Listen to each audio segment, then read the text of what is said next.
This program is brought to you by Emory University. Thank you. I'm really honored to be here and just want to share that we just arrived, my friend Smriti and I, we just arrived this morning at about 10. So we've traveled all through the night. But as someone on my table just asked me, how do you keep your energy levels up? What keeps my energy levels up is good conversation. And a good conversation means a dialogue, both ways. So I, frankly, just to confess that this way of speaking from behind a podium is really not my style. I really like to have a sort of interaction with the audience, what people have to say, and a live discussion and not a one-way thing. So I hope we'll make it that. At any time in the middle, you want to ask anything or you want to take it somewhere, please go ahead. Just feel free. I don't mind being interrupted. I would like to start with a little interactive exercise, if it's okay by you. On every table, there's a little sheet of paper. You may have noticed already, and some pens. That's there for a purpose. I would just like all of you to reflect, not too long, just 5 minutes, on, let's say, 3 abilities that people need to have for us as human beings to face the challenges of the 21st century. So 3 abilities that people need to have for humans to face the challenges of the 21st century.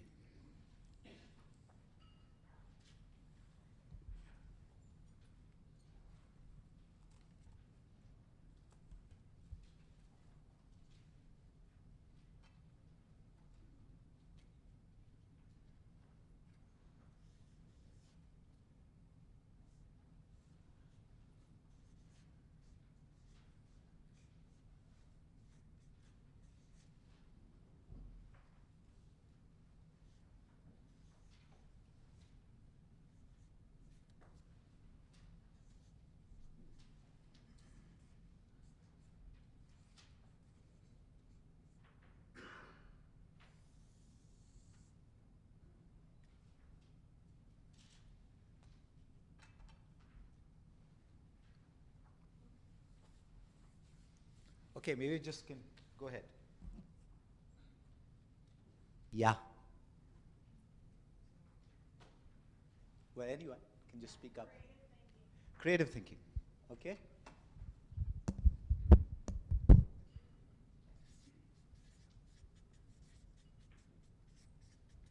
Okay? Adaptability.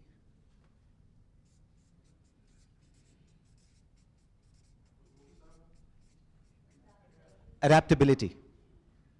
Yes? Yes, over there? Determination.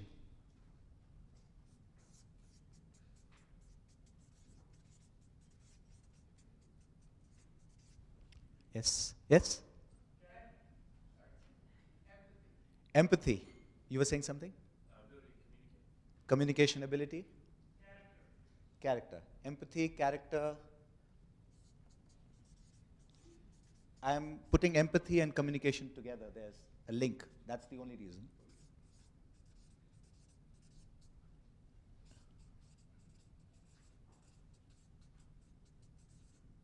I better start writing small. Yes.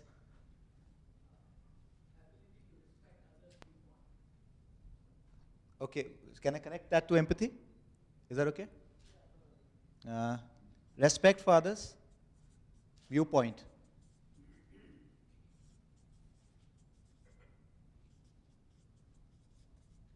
Yes. Yes. Foresight.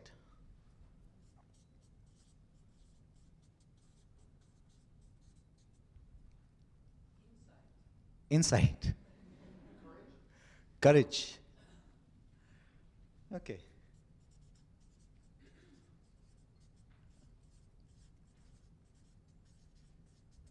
Yes. Desire to serve. Optimism. Ability to listen. Communication. Can we go with that? No. You want it separate? Okay. Uh, Desire to serve. and optimism. Yes? Okay, so think and act globally. Mm, would you say global consciousness? Can I do that? Okay. Just to make it smaller, so that I have to write less.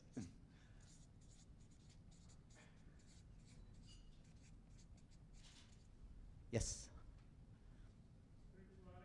Spirituality, commitment. Sorry? Tolerance for ambiguity. Okay. Spirituality, commitment, uh, okay. Okay with ambiguity. I'm just making it shorter. Sorry? Patience.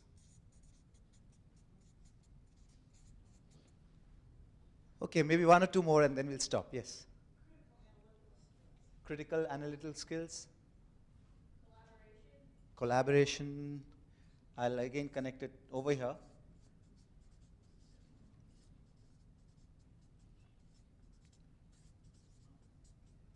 Critical and analytical. Yes? Authenticity.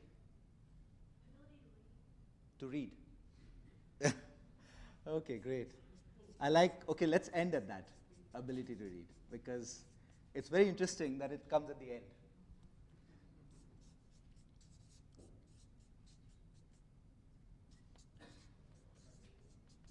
Okay, my question is we really, if we can sort of go back to our own lives very personally and look at where was it that some of these things we learned and how did it happen? And try and connect it to our schooling. What was the connection to our schooling? Was it really from our schools that we learned, or was it somewhere else? Yeah? Yes? Some of it is from the social environment. Right. You learn from friends, you learn from family, things like that. Just by being with people of all age groups, of all kinds. Right. But some of it is from school. Like? Once you're able to read, you're able to read good books that help you think and widely, critically expand your horizons. Right. Mostly all of us have learned how to read in school. I did. And we can safely presume that almost anybody who knows how to read has read it in school, though there are exceptions, of course. Okay, so that's one that is clearly connected to school. Let's try and see some of the others.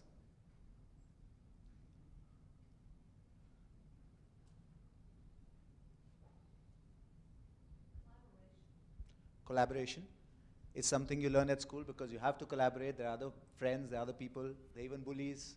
You need to figure out how to negotiate your way around. Yes, so there is some school element there. Global consciousness is probably at least an element of it comes from school. You become aware of how the world. Right, because otherwise you will only know of what is immediately around you.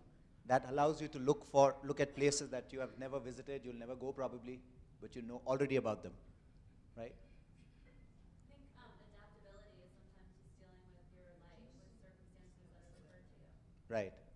So schooling connection?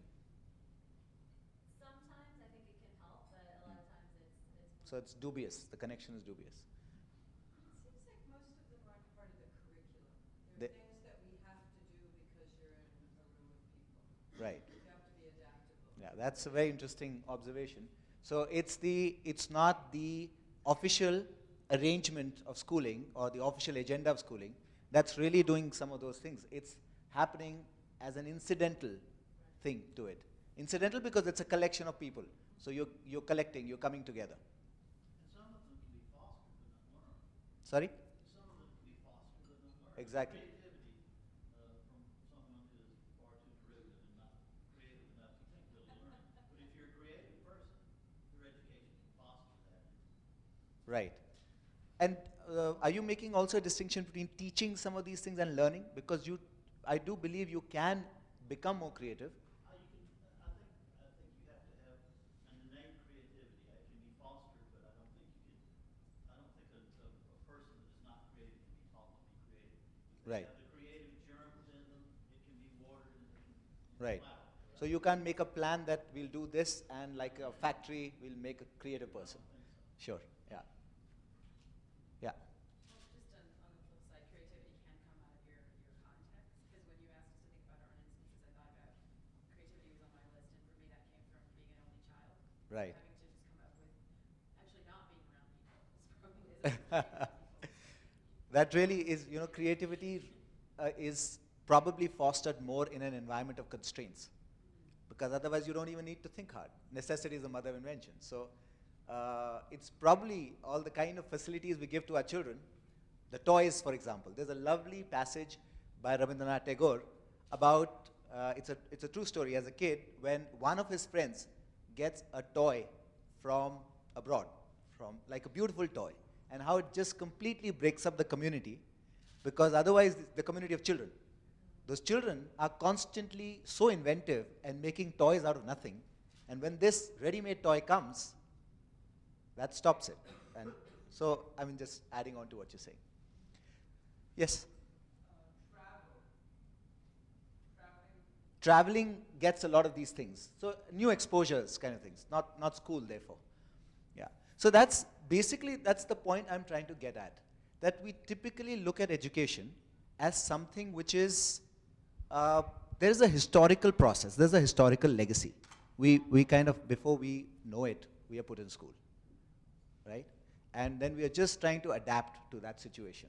We are asked to get grades, we are asked to go forward, we're told that is what one should aspire for, and we just keep on going on that. Our reflections are limited within a certain paradigm. That paradigm is already set for us. Our thinking is limited within that. But what I really wanted to do here was to look at it from the other end.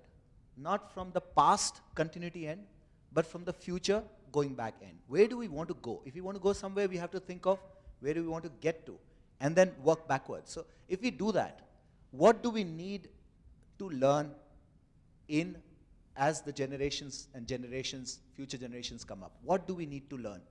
And is school serving that? And if school is not serving that, can we adapt schools to serve that? And if we cannot adapt schools to serve that, then what is it in society that is serving that? We don't have to get even restricted that there is going to be an institution of learning where these things will happen. This can happen in many, many different spaces. So this, when I first went through this exercise, someone did it with me, which is many years ago. And when I saw these things, I realized anything that people come up with, this happens over and over again. It's really cannot be taught in school through a curriculum, through saying, this is how you become a determined person. Now memorize this and give this answer and you'll become a determined person. It is just not possible. So what we need to think is, what are the environments or the spaces where these kinds of things can be fostered? And this is a very sort of general overview. I think this applies to every society, every time, every place. But what I really wanted to do with you is to share 3 different case studies in a very short time. We don't have too much time. And I hope we'll bring out some parts of India through that, because that's what I'm most familiar with. One, of course, is my own organization, where Tara knows the area very well. She's traveled there. We are in the center of Delhi, where the richest people live. And they have big houses, and being rich in India means you have an army of servants looking after every need of yours. There's someone to cook, there's a driver, there's someone to wash clothes. Everything gets done for you. Now, the children that I work with are growing up in those servant quarters. They're children of those servants. Very small houses, but they're not the poorest of the poor. They've got shelter. They're not street children. Some of you may have already seen Slumdog Millionaire. I'll just use it as a reference point sometimes maybe. They're not children who are orphans, who are on the street. They have homes to go to. Their parents earn a small income and can put them in public schools.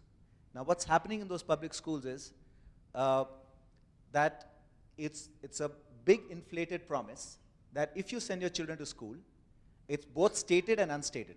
You send your children to school and your children will really have a shot at the kind of lifestyles they see right next to them, where people spend the amount of money on a meal that their parents earn in a month.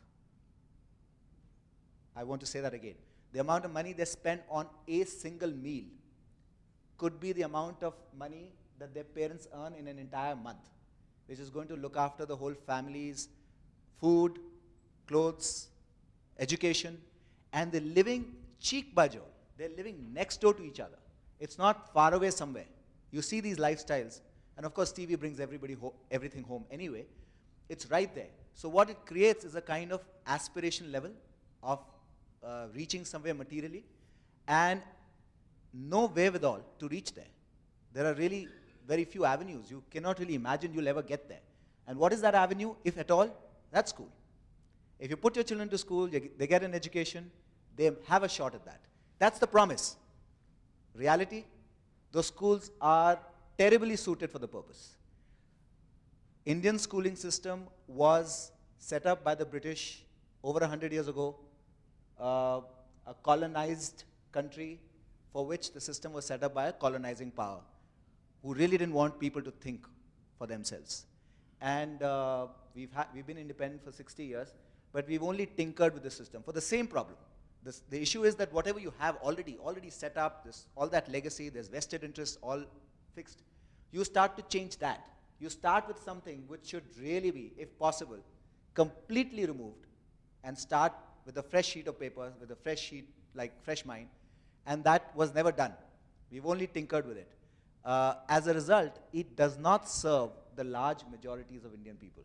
It does serve a very tiny minority, and there are some people, who would, from India, who would disagree with me vehemently, because they'd say the Indian education system is very good because it has worked for them so well.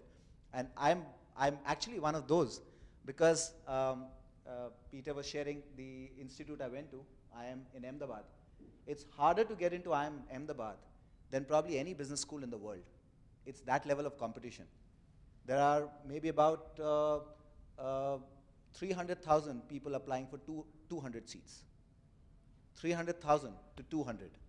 That's the level. We have to remember, India has a population of over 1 billion, 20% of the world, and the number of higher education institutes are very limited.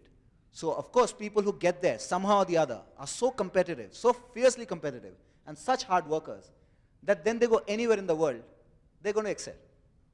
And we see only them, and we say, oh wow, Indian education system must be wonderful, because it's producing all these brilliant people, brilliant software engineers, brilliant whatever. But what is it doing to the vast majorities? Out of every 100 children born in India, only 1 or 2 graduate from college. And college education in India is similar to high school education here. It's of the same, considered the same level. So only 1 or 2 graduate. These are statistics, I'm not just making them up. 30 may not even ever go to school. So you have a system where there's a public schooling system which still works on that system of rote memorization. The closer your answer is to what has been given in the key to the examiner, the more marks you get. As a result, when you pass out and you finish and you're looking for an ordinary person, I'm saying, not those who will adapt to any situation, and you're looking for a job, you are not only unemployed, they call you unemployable. Your education has not even prepared you for what's out there. So that was just the context. What we at Manzil are trying to do is to really look at from these principles. What kind of a space we can create where people can pick up these things, because that is what is going to help them in their life, whether they have marks in school or not. So schooling is something that, this is really very apt quotation here from Mark Twain, who said once, never let school interfere with your education. And I really have to do that all the time, hard. Get the school out of the way, because it's constantly interfering, because this is what we have to study, and we have to memorize this, and I have to get these marks. But if you remove that, and try and create spaces like these, where all this happens. I'll show you a little clip of Manzil on the video. It's just 3 minutes long. There's a song that goes in the background, And the song is actually made by one of our students. He wrote it. And the music is composed by a group of 5 of them. They actually formed a band. And they don't come on the screen, but there are different images of Manzil. And after that, maybe I can share a little bit more of what all happens. And then maybe you'll have time for 2 quick case studies more for different organizations and people that I know personally. You can stop me at any time you want. Just reminding. Can you help me? Evan? How does-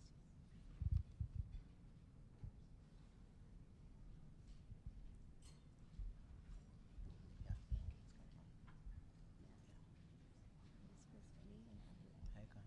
Yeah.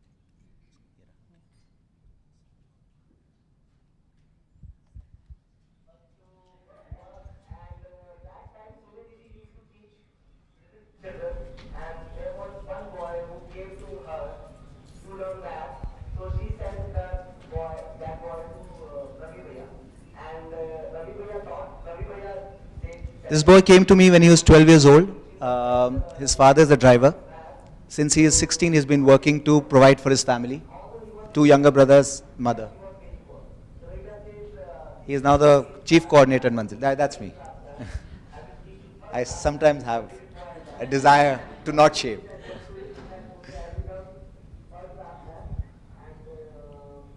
And this is actually a group of American students interacting with our students. There's a Vermont group that comes every year. And that's my home.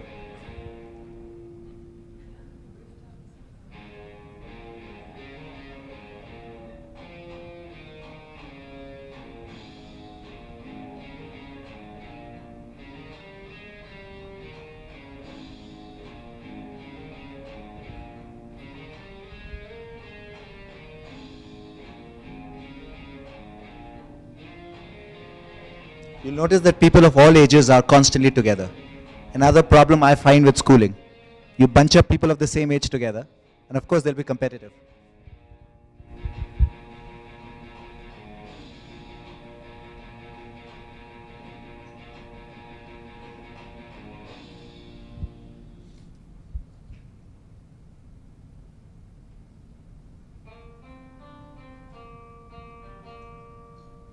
There's a theater group that makes its own plays, uh, improvises them, and usually on an issue.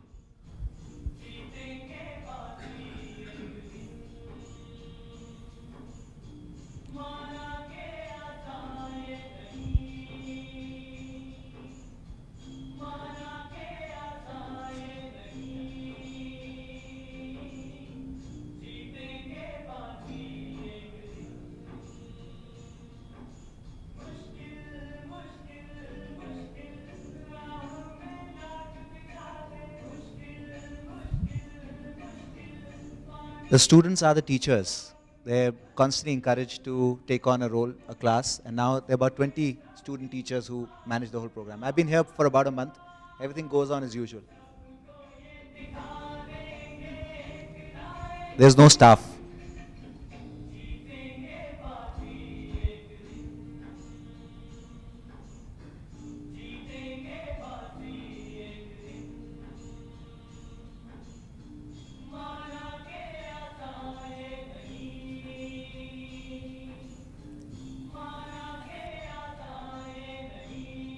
Language of instruction, English and Hindi. Okay, so all our other studies happen in Hindi, but we teach English conversation. And I'll share with you why.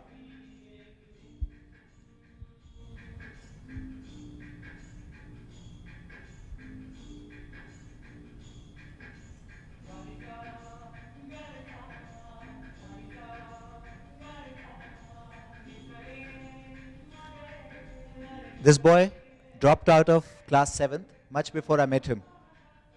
He's there again with the dark glasses. He's an excellent artist. Very, very creative person. That's made by him. For a recent show, he put together a kite 16 feet large as the backdrop of the stage. I don't know how he did it. We had no place to even build it, but he.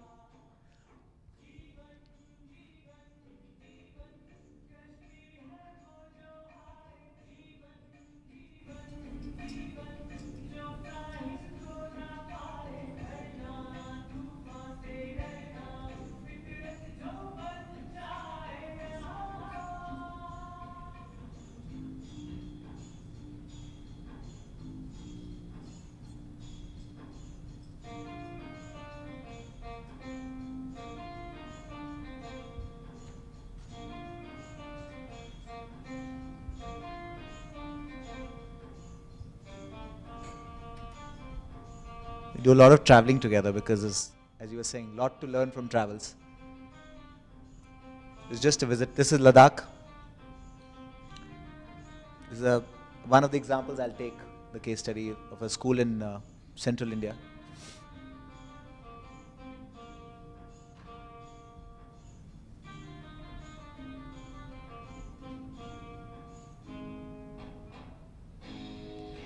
All these shots were taken by these two boys, and they're also now further teachers. They've put together this film, edited it. Okay.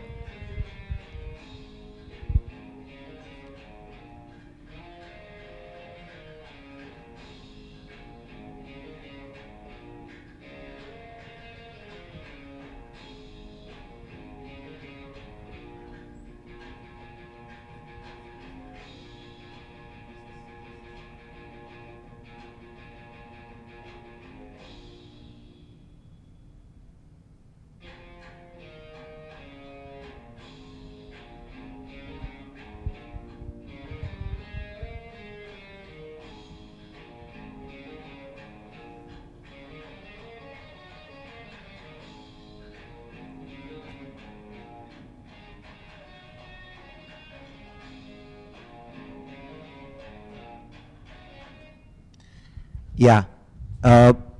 So what's really happening, I mean, you've got some glimpses here, but just want to quickly share what's really happening over there, is, as you saw, there are students of many different ages. The youngest is about 7, oldest is 28. We don't stop anyone. If you're interested in learning about something, you're welcome. It started off with maths classes, started quite by chance when I had a chance encounter with two boys. Otherwise, my life was going in its own way. This was about 12 years ago. And I quickly realized that really it makes no difference whether you know your trigonometry or not for most people. I mean, how much do we remember? And there's a favorite question of mine from trigonometry that I pose in front of all kinds of distinguished audiences and say, okay, who's going to crack this? And I rarely get an answer. And it doesn't matter. That's the point. The point is not that people don't know and what's smartness, but it does not matter. But what matters in this context is English. It's a very banal kind of an answer. But there is, the problem of language in India is very, very complex. After watching Slumdog Millionaire, you might think that everybody in India speaks English. Let me just give you some statistics. Only 5% people in India speak English. Only 5%. 95% don't understand English. And yet every Indian you'll meet here will speak English fluently, even if he's never ever come here. And that's because only those kinds of Indians reach here.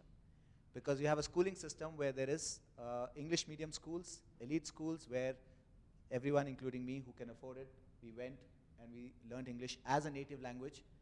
And but that is not available to vast majorities. For the vast majorities, there is no single language which everyone speaks. Probably the largest spoken language would be, or understood at least, would be Hindi, which about 30% people understand. North India, everybody can get by. South India, nobody understands. So if I travel South India, I don't have a common language to talk to people in.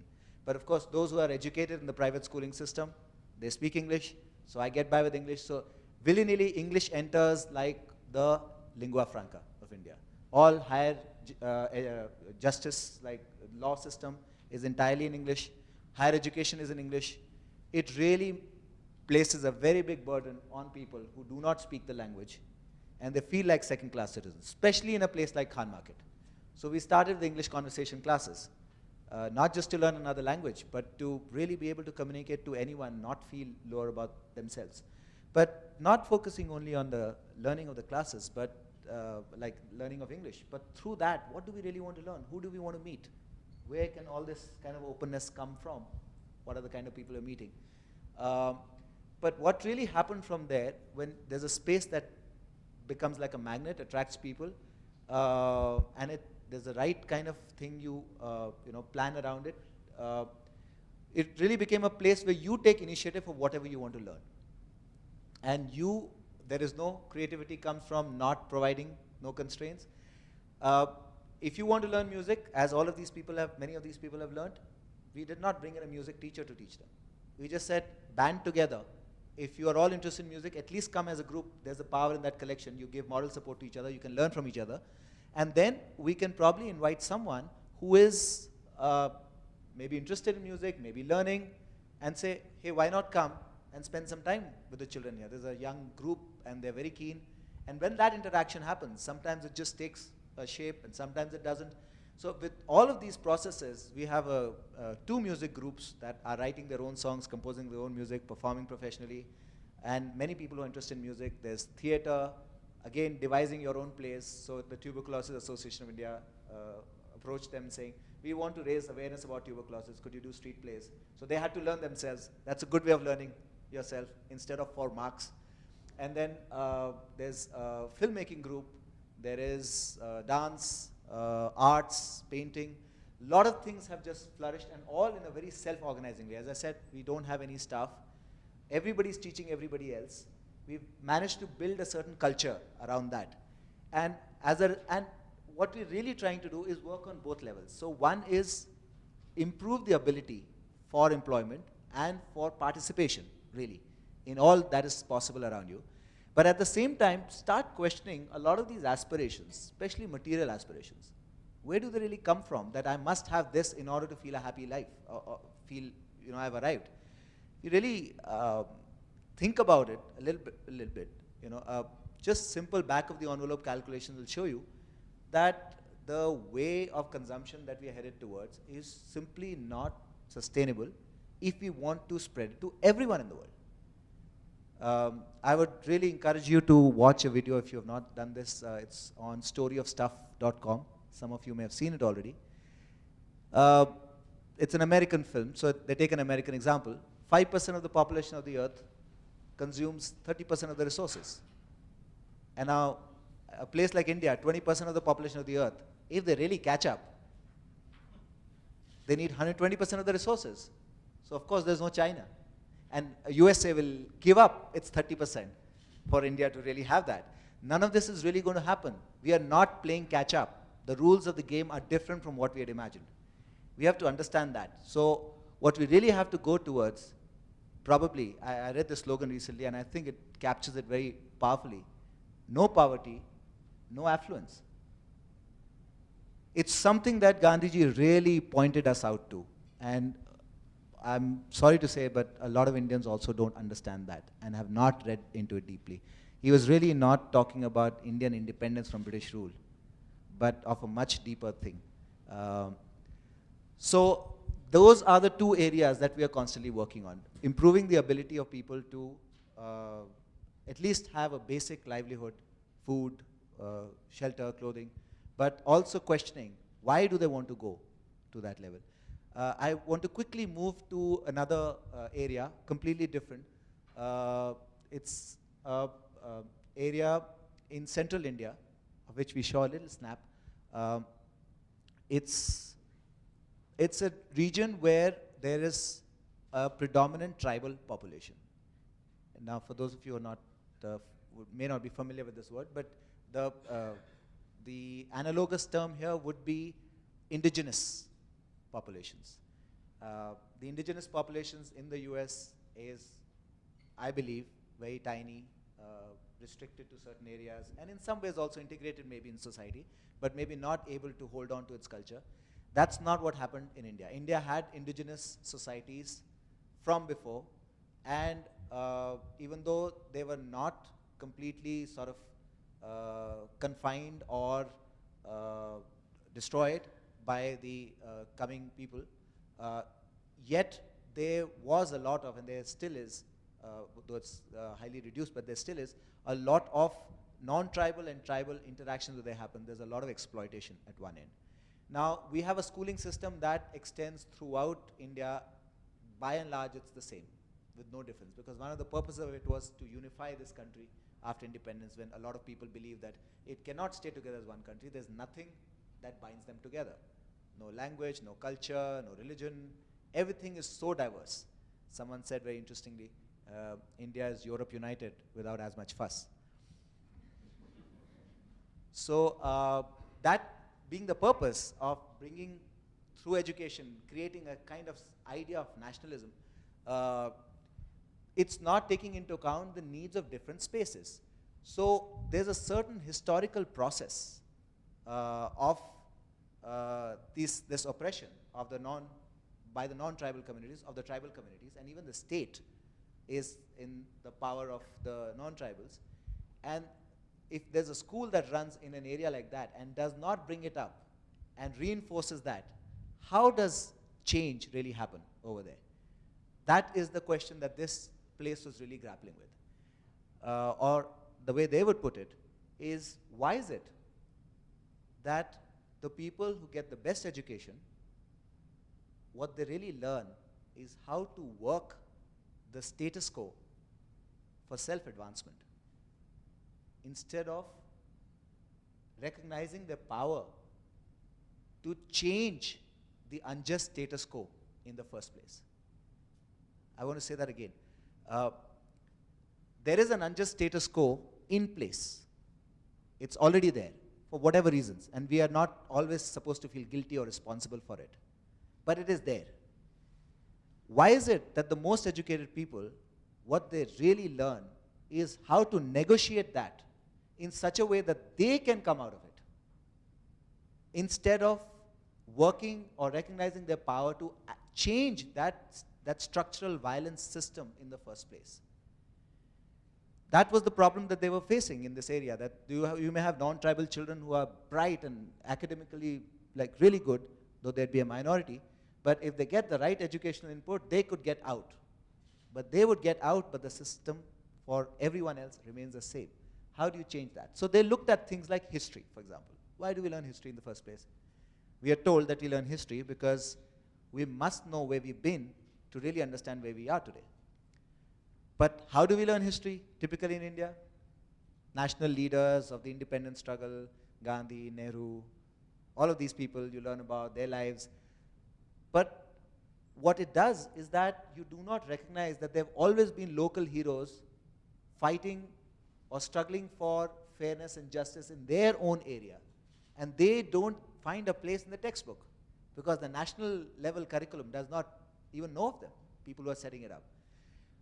Those need to be there in the discourse that is happening with the children. Otherwise, they get even further delegitimized. There was no such person. You forget, how do you remember?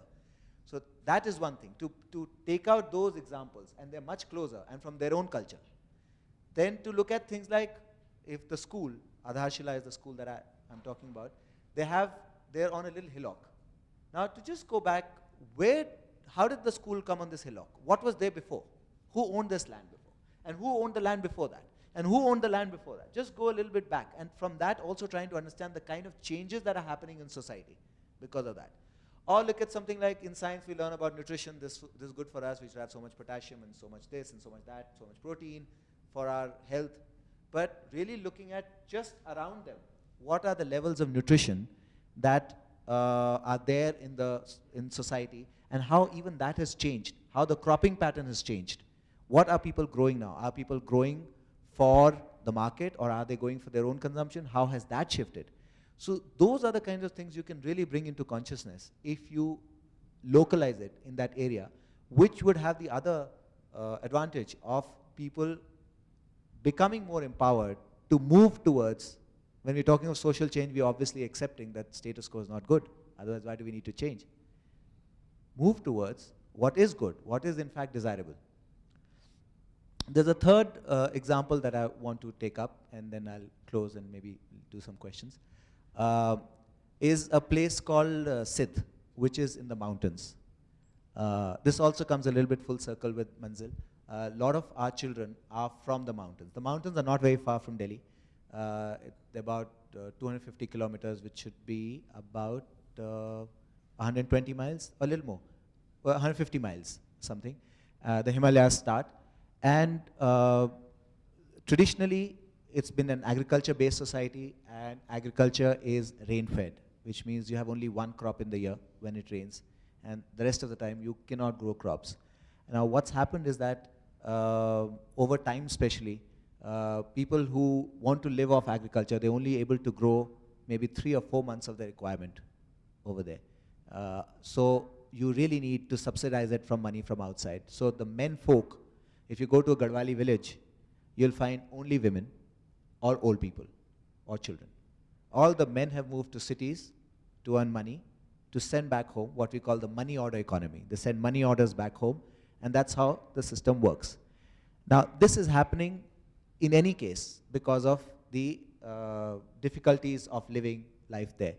But what has education done over there of the kind that's really spread everywhere? This is what Sid recognized. They saw that people who get educated, they actually have even less optimism about what can be done over there. They become misfits in their own region. They have to move out. You will not find any Gadwali young person who's smart who stays in Gadwal. He has to move out. Not only that, they start looking down upon their parents' profession, even ashamed to call their father their father. Now, any society where that is happening, there's something wrong. That was the thing that Sid, this organization, really felt. So they really started questioning the whole modern influence or modernizing influence of what should one do? Why is one thinking constantly of leaving and making and what do they do when they come to a city? Their education has not equipped them for possibilities in the city. So they'll be same like our parents, our children's parents, drivers and cooks and servants, and not think of the potential and possibilities that can actually be done over there in what your own area is. To me, if you are smart, then you would be able to do things where other people don't see possibilities. That's what it is really about.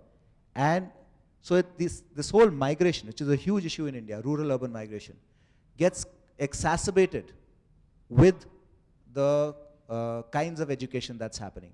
So they realize that the way out is to have very rooted kind of education, which looks at, this is now the relationship with nature, which looks at the agriculture, which looks at the forest, which looks at soil.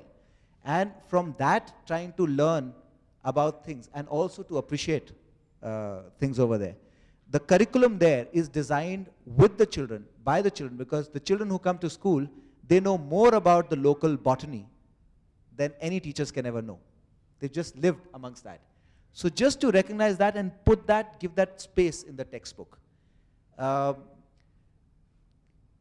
There cannot be one solution. I'm just, wanting to pose questions about how do people see the challenges that are there before the US and in different communities, not just any singular idea, but different spaces. And what is it that we need to do or need to create as possibilities for this kind of learning to actually take place and not just relegate to something that schools are doing. Another mistake I find we do all the time is to consider schooling or education, actually. Education has something to do with kids or young people. It's a constant process because there's a constant newness of what's in front of you. We need to be taking on the challenges that are coming before us. And now, as a human society, and not even as nationals of this country or that country, those, I hope I've been able to share some of the glimpses of different kinds of places and what people are trying over there. And I'll just end over here, saying that we need to look beyond standard off-the-shelf solutions. We need to also look beyond, I feel strongly, only scalable solutions, because just because something is not scalable does not mean it's not serving a useful purpose. And scalability itself we need to think of in multiple ways, because sometimes scalability also means uniformity, and that does not take into account what's really needed. And if only we take this on as an imperative, can we really go towards the direction that we really want to go? Because it's a younger generation, the children who are born, who've not yet gotten fixed into patterns with which it's the easiest to develop new, healthier patterns.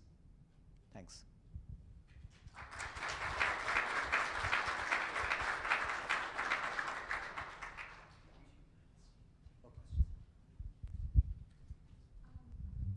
Well, you're here at a university and you're throwing out the challenge about education, so I hope we'll have a rich discussion about this. But let me ask you this. In that list that you put out there, Do you think there's any educational system that you encountered that actually delivers on some of those things?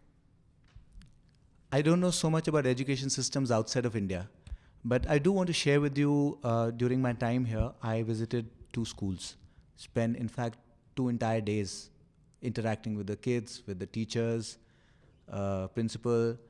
Um, I came to the conclusion that if you just walk into the school first, okay, I can share it to you in the way it happened. There's a friend of mine who teaches in one of these schools in Oakland, and he picked me up at 7, and we reached the school at 7:30, and there were no kids. So I was like, "Where are the children?" He says, "Children come at 8:45. Then what are you doing here so early?" "Oh, we've got to prepare."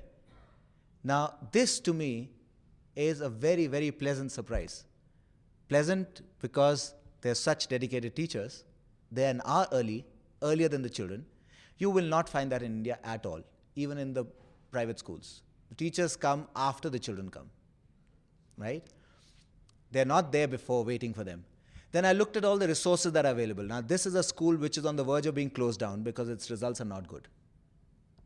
And yet the amount of resources they have, they can photocopy as much as they want, they can bring all kinds of things, there are books there. I thought, wow, they've got everything set up.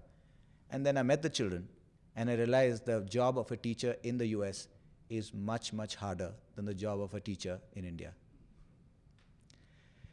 And the reason is that I don't know what, I really haven't been able to put my finger on it, but what is this relationship between young people and older people? That they were insolent not because they wanted to be insulting, but because they had just no sensitivity to their teachers as human beings. This is what I noticed. By and large, the children would walk in and out of class when they wanted. They would talk to each other, they'd make all kinds of jokes, play with their cell phones. It was really impossible for the teacher to really do any teaching. Now, I may have gone to the worst possible school, I don't know. There must be better schools. But there is this whole sort of influence of the pop culture from outside into the school, which is what teachers are really dealing with. But I also there is grounds for optimism. So I don't want to stop at this. I was there the whole day. When the day ended, there were extra classes. After the classes ended, my friend asked some of the students in the class, 4 of them actually, to show us around the neighborhood. And they took us, and we drove in my friend's car, and 4 of us came with us, and they showed us around the whole neighborhood. And again, very pleasantly surprised, these kids were completely different here. It was almost like they were new kids. They were not the same. Those who were like really being difficult and also quite, they were doing very simple stuff and not able to do it. I thought, what have they learned till now kind of questions were coming. But yet they were very intelligent in another environment.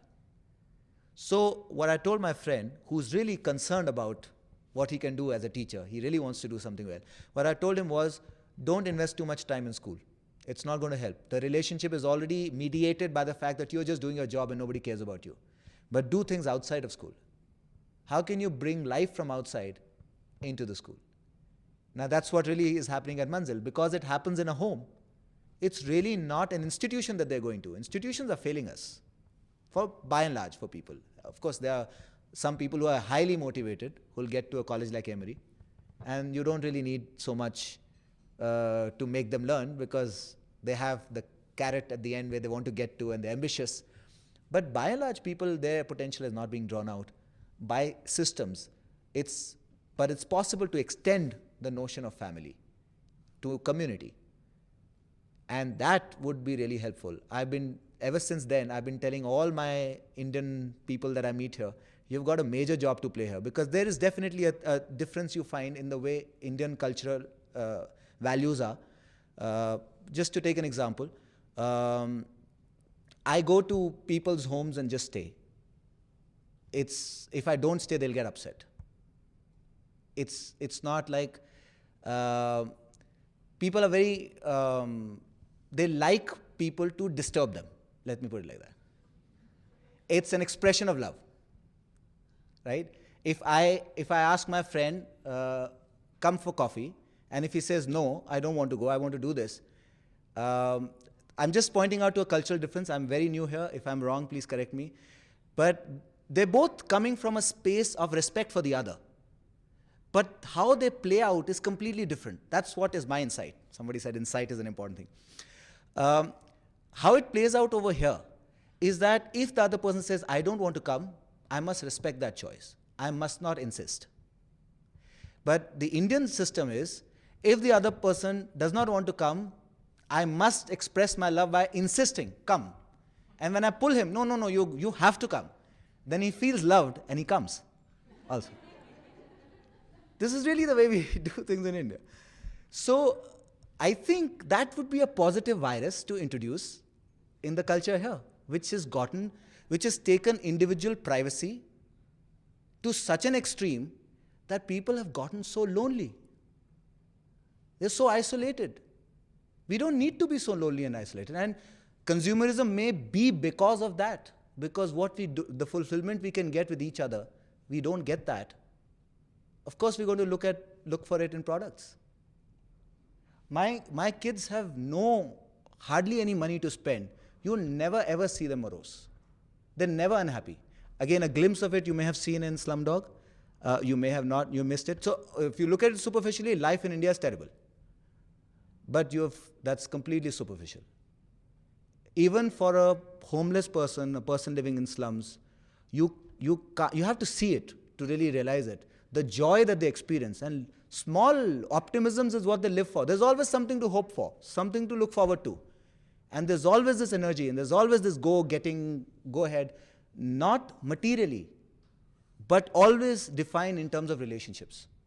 How are we with each other? So, it's a long-winded answer, but I think I don't now look for answers in systems, because systems by nature are impersonal.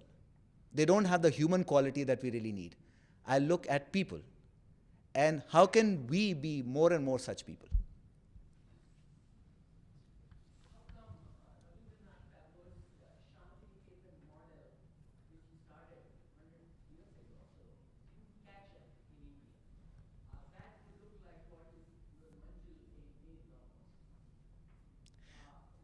You know, most of these things happen because of the one person who has the vision.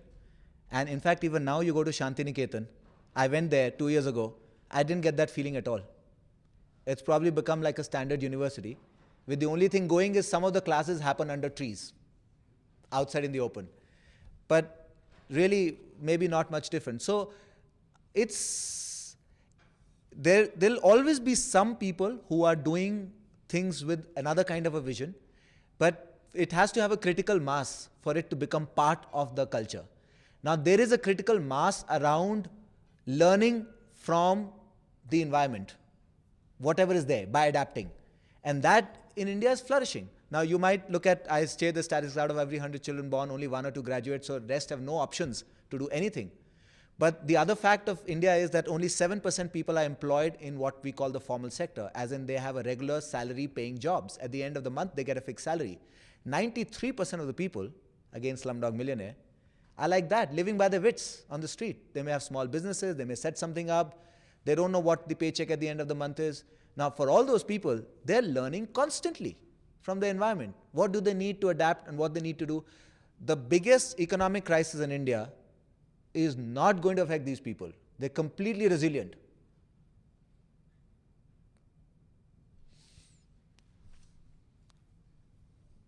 Yeah. So many of us here are MBA students. I'm just wondering if there's anything that you would connect to your business education to how you approach the work that you're doing now, or if it's completely different. If you have any insights for those of us who are in that experience right now. Well, the more specialized you are in a field of study, it can be that big a barrier to thinking openly. Now, what's interesting about MBA, and especially the MBA that I did, for me, it was such a refreshing change. You know, it's one of those centers of excellence in India. So all our education is by rote memorization. All till college, You just memorize things and gave the answers, and then university. And then as soon as I went into my MBA institute, it was completely different. We were not going to memorize anything, and it was based on case study, and we were constantly in an open-ended situation, and we could argue any which way as long as we could argue for it. For me, that has been just the fact of that kind of way of doing things. I think that's part of how we do things. Constantly remove the cobwebs and think afresh. Do we really need to do it like this? Why are we doing it like this? To share a simple example on that so a lot of times when you give free anything, and especially in India, they say that all the time, people don't value it, so they won't even come regularly. So people said, oh, you should start charging. Now, I was worried about one thing, that whatever amount I charge, it can be not a disincentive to miss, or it can be such a disincentive to even join, depending on what the income level is. So this would really work if everybody has the same income level. So I can find a point with which it would hurt to miss the classes. But that's not true. So we just turned it around the other way. There are no charges to come to Manzil classes. It's absolutely free. But every time you miss a class, you pay a fine. So if you're not serious, what you find is that you're accumulating fines and you're not even getting the benefit of the classes. So what do? You either become serious or you say quit. No, I don't want to come here. This is too much of a shackles on my freedom. So I don't want to come. Fine. So you leave space for someone else to come. We have a turnover constantly, people joining and leaving. Now it's much less because they've realized that it's a great opportunity and they lose it. And we are happy with the turnover. That's fine. It's self-selecting system. And it's not even keeping anyone out who's not able to pay. Now, if any education, now I'm now taking it beyond MBA question. If any education allows you to think out of the box, it's good. And if it puts you into a jargon kind of a specialized node and this is only the way you'll do it, then it's a problem. I had a recent experience, there was a film about a doctor in India who's created the biggest eye hospital called Arvind Eye Hospital. And that film was shown at Stanford to Stanford students, and I was present when that happened. And afterwards, the whole discussion went on, how did he do it?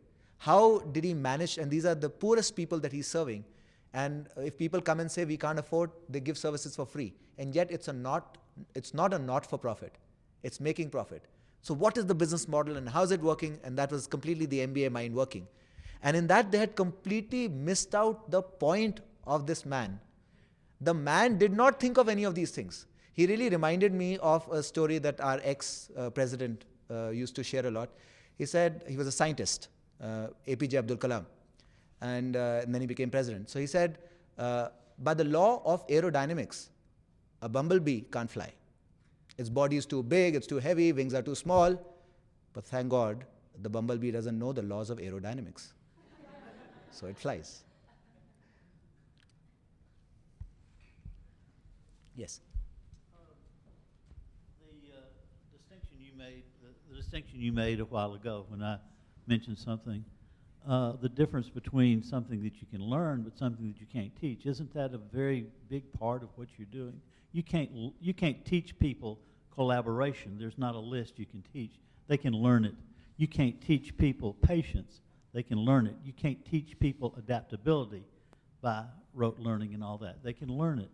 And you're facilitating that is a large part of what you're doing. But isn't there also a place for some of this rote learning? Given, again, the example that you took, it is a very good idea, I think, not just to teach the broad scope of history, not just the Gandhi and Nehru, but the local heroes and local culture. But there's rote learning involved in that, just like in anything else.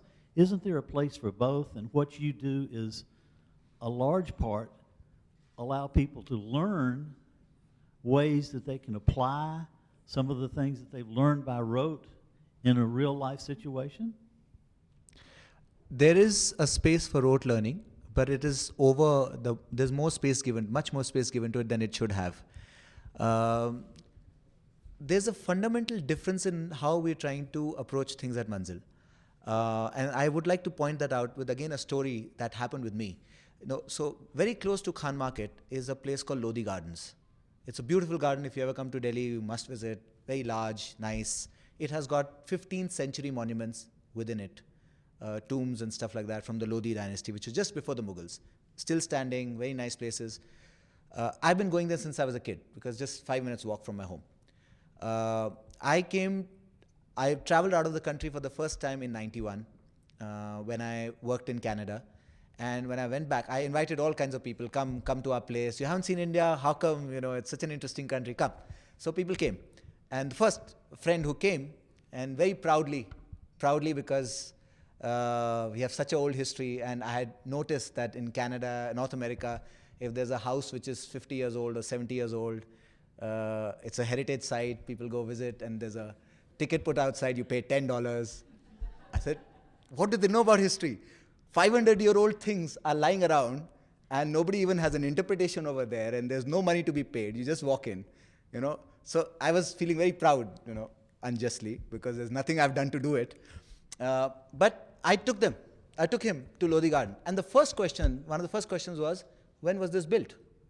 I'm saying now 15th century. At that time, I had no idea. And why didn't I have an idea? Well, I was taught in history class. I had learned all of these dynasties one after the other, but when the time came, I was completely lost. It had not stuck anywhere. I was so embarrassed. I went home and secretly found out, and I've never forgotten since then. Now, there's an insight over there. And this is what I want to say. This is my contention. That learning doesn't happen like in a factory. Human beings are not like this computer. Put all the parts together, assemble it, and at the end of it, you have a ready computer. Human beings, the essential part is motivation. When they want to learn. So the soil has to be ready for the seed you plant. If the soil is not ready, that seed is useless. It's going to do nothing. You may give the best of knowledge at the time that you deem is the right time, but that soil is not ready. What we need to do is always be ready and catching the opportunities when people are ready. And that is what we need to notice. When are people ready for what? And to create a nice, stimulating environment where a lot of things are happening, where there's learnability. That's where a place like Manzil, it becomes a magnet for all kinds of people. I'm so thankful. I've met hundreds of different kinds of people, from a fashion designer to farmers. Yes? I was just going to say, so what you're doing is not so much teaching as allowing people to learn. Exactly. What we are working on is how do we make a space where learning can be enhanced, maximized, basically. We focus on the space, we focus on the people, and we don't focus on curriculum at all. We have no curriculum. Even in English, we have no curriculum. We don't try and develop it. We don't go to some experts and who's sitting. And what has really helped me is that I don't have an education background. I went to business school. So I'm not tied by how things are supposed to be done. I have no idea. I'm a bumblebee. This makes sense to me, I'm doing it. Maybe it's not even working. Some expert can come in and tell me better ways of doing it. I don't mind to learn from him. I'm open. Yes. One of the concepts that you talked about at the beginning when we were going over the list of what to look for in abilities for the 21st century was collaboration. And I was wondering, do you feel that kind of like the seed that is looking to be sown among at least the millennial generation, do you feel that that American and Indian collaboration could potentially solve a lot of the local kind of micro problems in India that your foundation and organization represents, and also on a larger scale by bringing people together from a diverse background? So have an Emory student who might be in like the same business type of mold. I look in the mirror as well as I think you have too, and say there might be something else in the world that's more important than kind of following the same pattern and trying to look at a different scale. Do you think that's a possibility? Okay, if I understand your question right, if people from, let's say, Emory and over there come together collaboratively, is there a possibility of doing something better? Is that really what? And even on a broader scale as well. So if Even on a? On a larger scale too. So if you have people from like all of the top universities in the United States with people from India coming together, do you believe that's a possibility to enact that social change? I'll start with the caveat. We have to really look into ourselves when we talk of a collaboration. Are we willing to learn from a new space? And the learning has to happen for everyone when there's a collaboration that happens. often what happens is because the way we think of the world, or let's say even the words we use, developed country and developing country, which is really a euphemism for underdeveloped country. That is how it first came up. The world was divided by, I read some history about this word. This was Harry Truman who did this after World War II. The entire world was put into two boxes: developed, underdeveloped, right? Later, underdeveloped sounded too bad, so we called it developing, right? So the developed don't have to develop anymore. They just have to stay where they are. They have no problems. Everything is just perfect. It's heaven. And of course, people in India believe that. I'm telling you, frankly, all of my children want to come to America, and Amrit has gotten tired of asking them why, and they have no answer. They just want to come. And America, they don't say Uganda. It's really part of our psyche very strongly that development is a linear path. And somebody is ahead and somebody is behind. That needs to be challenged by all of us. There are many things you miss by walking on that path that you can learn from somewhere else. For example, the amount of resourcefulness you see in India, that people adapt to things. They don't have specialized tools for every little thing. And yet everything gets done. They're just adapting different things. It's so creative, so innovative. I mean, I wish I had some of those slides I could show you, and you'd wonder where it comes from. They're all uneducated people. Creating things like this man who's made a bicycle which you can use to cross a river. It just floats on it. All from things just put together. There's no cost to it. Now, if a nice bicycle company finds out about this, it's obviously going to go patent it and sell it all over the world. This guy's not patenting, he's telling everybody like that. Whoever wants to make it, make it. There's so much to be learned also. That's what I'm saying. So if we are ready for that collaboration in that spirit, that we are also going to learn, and they will also learn, we'll all learn together, and we'll work with some basic principles of where we want to take the world. For me, sustainability is a very important issue. Whatever you do, if there is no sustainability and social justice involved in it, like the 5% population, 30% resources kind of an example, this won't work. So keeping that in mind, if we can develop solutions together, of course, there's a lot to be learned, and I'm totally for it. Where will it go? Can it be scalable? I think we should not worry about scale before we even start something. This really reminds me of a story. Who was it? Benjamin Franklin, who discovered electricity?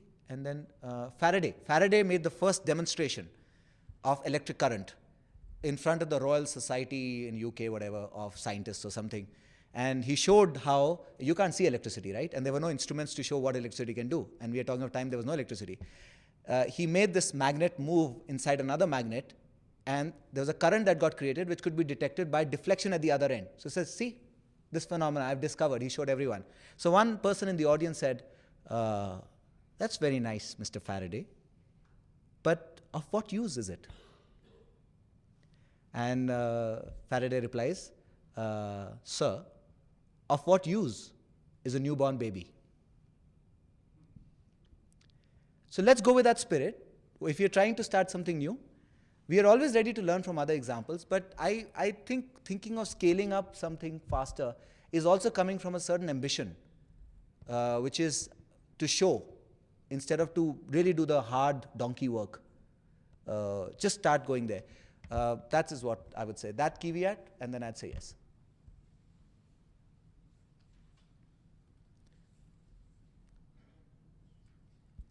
Well, thank you very much for that great presentation. That's all we have for today.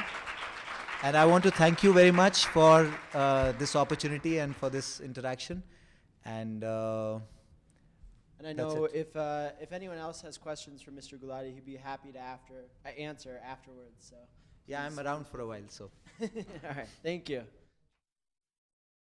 The preceding program is copyrighted by Emory University.